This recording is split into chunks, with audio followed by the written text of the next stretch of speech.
अवधूत चिंतन श्री गुरुदेव दत्त श्री स्वामी समर्थ तुम्हा सगळ्यांचं माझ्या चॅनलमध्ये खूप खूप मनापासून स्वागत आहे। आजचा दिवस तुमचा शुभ जाऊ दे। स्वामींच्या कृपेने तुमच्या सगळ्या चांगल्या इच्छा स्वामी महाराज नक्की पूर्ण करो हीच महाराजांच्या चरणी प्रार्थना करते आणि आजच्या व्हिडिओला सुरुवात करते।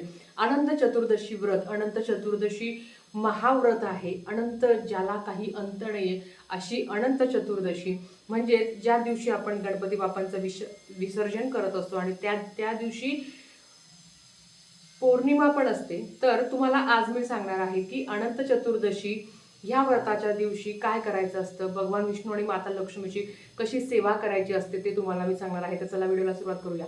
सगळ्यात आधी 28 सप्टेंबर 2023 म्हणजे ह्या गुरुवारी अनंत चतुर्दशी आहे। ह्या दिवशी आपल्याला गणपती बाप्पांचं विसर्जन पण करायचं असतं। बऱ्याच घरात ऑलरेडी विसर्जन झालेलं आहे, तरी पण ज्यांचं झालेलं नाही ते अनंत चतुर्दशीला गणपती बाप्पाचं विसर्जन करत असतात। आता पौर्णिमा आहे तर ती 6:50 रात्री लागणार आहे। पौर्णिमा संध्याकाळी 6:50 लागणार आहे आणि ती 29 तारखेला दुपारी 3:28 संपणार आहे।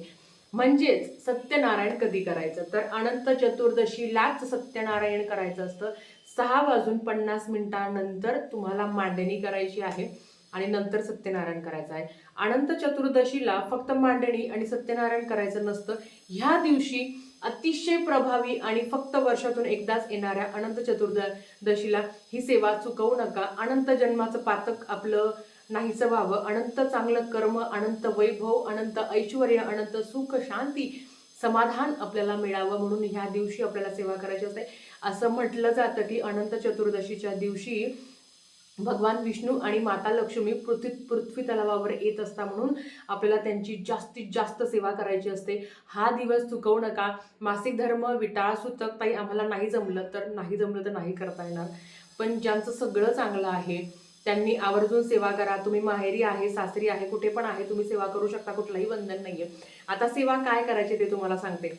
जसं मी तुम्हाला सांगितलं की अनंत चतुर्दशीच्याच दिवशी सत्यनारायण घालायचं असतं। महिलांना कितीही अडचणी असो, कितीही कामं असो, काही पण असो, रात्री 8 जरी वाजले, 8:30 जरी वाजले तरी सेवा चुकवू नका। आणि जी तुम्हाला सेवा सांगणार आहे ती अर्थात संध्याकाळीच करायची असते। थोडासा लेट जरी झालं सत्यनारायण करायला, 8:30-9च्या दरम्यान जरी झालं तरी पण त्या दिवशी तुम्हाला सत्यनारायण करायचंच आहे।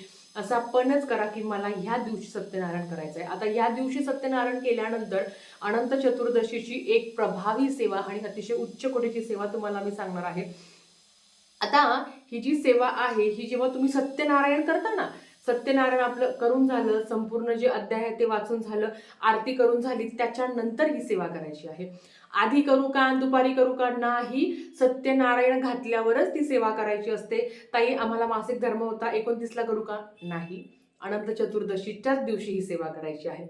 तर चला आता सेवा काय करायची आहे ते तुम्हाला सांगते। तर बघा इथे मी मांडणी केलेली आहे। सगळ्यात आधी आपण सत्यनारायण, आता मी तुम्हाला सत्यनारायणची मांडणी तर काही करून दाखवत नाहीये। ही जी मांडणी केलेली आहे, अर्थात आपण ज्या वेळेस सत्यनारायणाची सेवा करत असतो ना, आपण भगवान विष्णूंची सेवा करत असतो, त्याच्याच शेजारी हा फोटो ठेवून द्यायचा। जिथे मांडणी केलेली आहे त्याच्या शेजारी ठेवा, तिथेच ठेवा, जिथे जागा असेल तिथे तुम्हाला हा फोटो ठेवायचा आहे। हा फोटो प्रत्येकाच्या घरात आवर्जून असावा। आता काहींच्या घरात दुसरा फोटो असेल चालेल, पण हा असलेला खूप महत्त्वाचा आहे की जिथे भगवान विष्णूंची माता लक्ष्मी पाय चिपती आहे। आता काय करायचं, सत्यनारायण करून झालं की त्याच्या शेजारी हा फोटो मांडायचा, किंवा तुम्ही सेपरेट मांडला तरी हरकत नाही, काही प्रॉब्लेम नाही। मांडल्यावर आपल्याला याची पूजा करायची असते। आता हा जो धागा आहे याला अनंताम म्हणतात।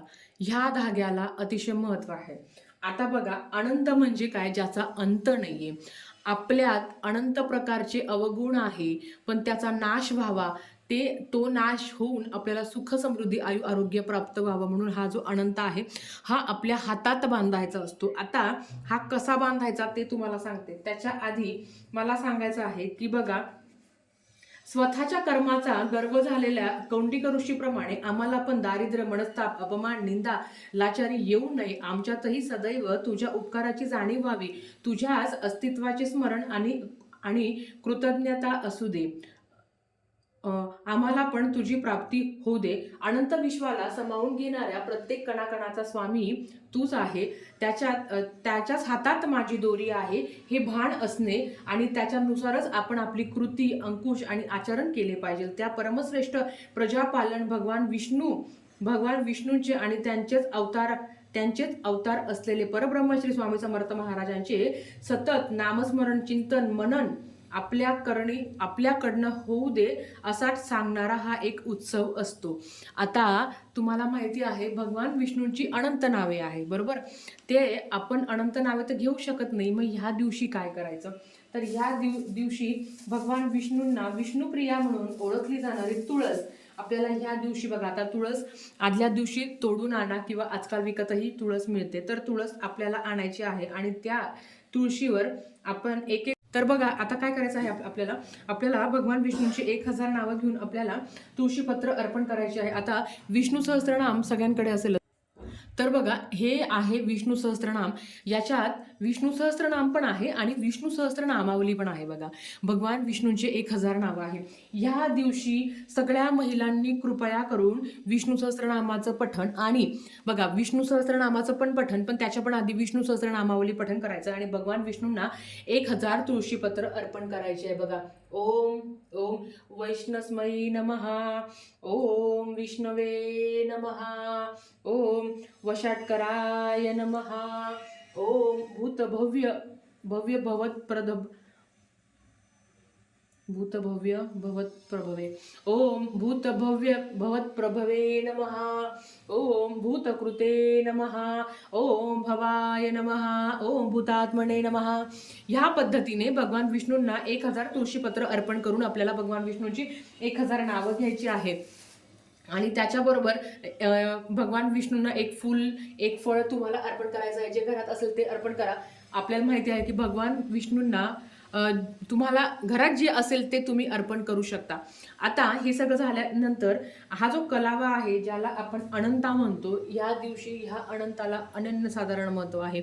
तुमच्या घरातले जे कर्ते व्यक्ती आहे, मिस्टर असतील, सासू सासरे असतील, आता हा जो धागा आहे ना हा तुमच्या घरातल्या ज्या कर्ता व्यक्ती आहे आणि खरं तर हे स्त्रियांनी पण बांधायचं. स्त्रियांनी, मुलांनी, तुमच्या घरात जेवढे लोक आहे ना तेवढा हा जो अनंता असा काढायचा, तो कट करायचा, इथून असा कट करायचा आणि तो भगवान विष्णूंसमोर ठेवायचा. आता मी कट करत नाहीये पण तुम्हाला सांगते की तो असा कट करायचा. जेवढे व्यक्ती तुमच्या घरात आहेत तेवढ्यांचे माप घेऊन किंवा एक आपण साधारण मेजरमेंट घेऊन असं इथे ठेवायचा आणि तो कट करायचा आणि तो कट केल्या नंतर तो तिथे ठेवायचा आणि सगळी सेवा झाल्यानंतर तो जो अनंत आहे तो उचलायचा आणि तो प्रत्येकाच्या हातात बांधायचा.